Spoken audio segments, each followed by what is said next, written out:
বিশ্ববিদ্যালয়ের সম্মানিত উপস্থিতি, আসসালামু আলাইকুম। আমরা দুদিনের বয়স মিষ্টি আর আমাদের কিছু কথা আছে কিন্তু আমাদের শতভাগ উপস্থিত ইচ্ছা করলে কিন্তু আমরা 1 ঘন্টা আগে 40 মিনিটে আসতে পারি, কিন্তু আমরা আসি। আমরা আমাদের নাম খেয়ালি করবো কোনো পরিবর্তন হবে যত ওয়াজ যত আলোচনা আন্তর্জাতিক খ্যাতি সম্পন্ন বক্তা থেকে আইন থেকে সাধারণ বোঝানো হয় যে আপনার পরিবর্তন হবে।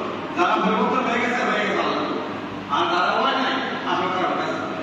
কিন্তু কি করবে আমরা তো বৃদ্ধি আছে বলতে আছে, আর আমরা কিছু কথা দাবি কথা করে আমরা বলি, কিন্তু সম্রাট উপস্থিতি সমাজ চালাইতে গেলে অনেকে আছে